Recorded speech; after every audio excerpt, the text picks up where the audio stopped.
As a manager, your team is your greatest asset and can be the springboard to leadership. There are 5 areas to focus on that can lead to breakout performance by your team. I'm going to take you through each of them and discuss how you can apply them to your team. But remember, your team might not really be a team, and I'll explain how that makes sense a bit later. So the framework I'm going to be talking about comes from a book called The 5 Dysfunctions of a Team by Patrick Lencioni. In the book, Patrick explores the 5 areas that hinder great team performance. He highlights the key areas that reduce team effectiveness and performance. And it's because team performance is incredibly difficult to measure that companies don't focus on it. But if you can build a high performance team, their results will surpass those of others in the organization, will surprise the organization, and will showcase your management and leadership capabilities. So turning to the problems that we face when we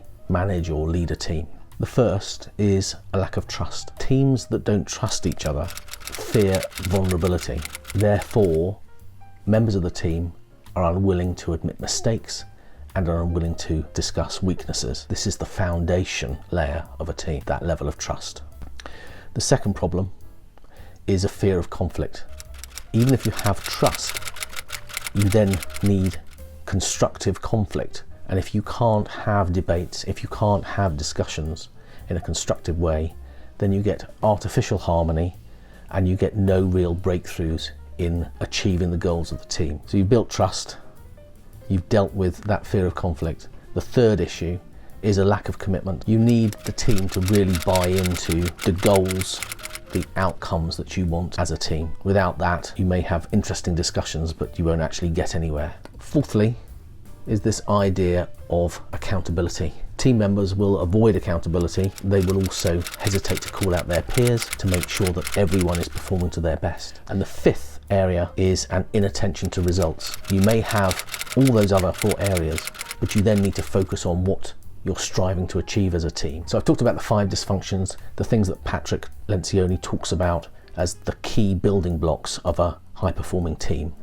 And I'm just going to briefly now touch on what you could do in relation to each of those to bring your team on. So how to address these 5 dysfunctions. The fundamental message to get across at this point is you've got to spend time bringing your team together. So having said that, let's dive into 5 areas and what you can do about each of them. So we talked about the first area about building trust. To build trust, you've got to find a way to encourage vulnerability by the team members with each other so they get comfortable with being open about themselves, being open about their mistakes and their weaknesses. And you really do this by getting people together. You've got to have an away day. You've got to have people in a room together talking. The way to build trust is to get them to know each other and understand each other. Once they do that, you start to develop trust. And the first thing is to get people to talk about their personal histories. You give people time to create their own timeline and the key events that have happened to them, the key things that are important to them. And then you spend time to you talking about those personal histories. That's the first thing. The second thing, which you need to prepare for, is to do some kind of personality analysis. So perhaps a Myers-Briggs is probably one of the better ones. And then you spend a lot of time in the session going through each person's Myers-Briggs analysis and each of them explaining what that means about them, how they felt about the analysis, and how they feel it reflects them or doesn't reflect them. Those 2 things are fundamental and really, really helpful in getting people to understand each other and start to trust one another. The second thing you've got to deal with is mastering conflict. Now, actually, conflict is productive. It will move your team forward because people bringing their different opinions, different views, provided that comes together with a revised approach, something that everyone buys into, then that can really catapult your team's performance. So you need to foster an area where your team can engage in conflict in a meaningful and a positive way, that they can debate things passionately, they can put forward ideas. And the way to get that to happen is, again, to spend time with the team discussing conflict, discussing how they're going to engage with each other, how they currently engage with each other, what goes right, what doesn't go right, what they worry about in those engagements, and then coming up with an approach that they all buy into as to how they might engage going forward. The third area is achieving commitment.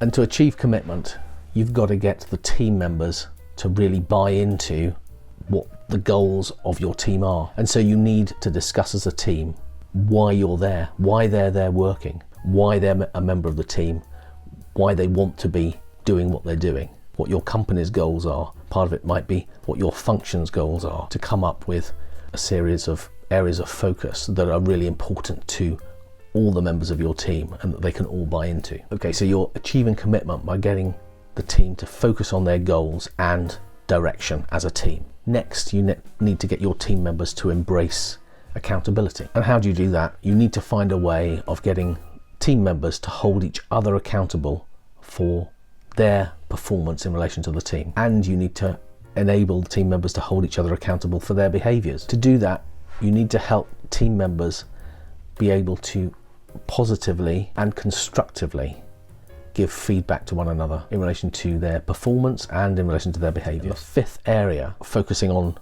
results. And as a team, you need to find a way to enable everyone to really understand where you are as a group in relation to your goals. And the idea really is to make this as simple and as easy to understand as possible. So really a one-page dashboard that sparks a discussion on a regular basis to understand what you're going to do about each of those goals going forward. Okay, so we've talked about the 5 dysfunctions. We've talked about what you can do with your team and what effect it can have. The thing I mentioned right at the start, which is that actually you might not be leading a team at all. You might simply be managing a group of individuals that do their own thing, that really aren't part of a team. And I suppose what distinguishes people from a group of individuals to what is a team is whether they have shared goals. If they have shared goals that they can achieve together, then you've got a team and you can do all the things I've just talked about.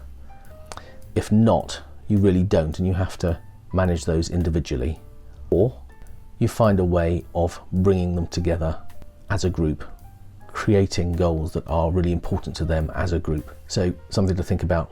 Do you really have a team or not? So focus on these 5 areas. Check out this next video. See you next time.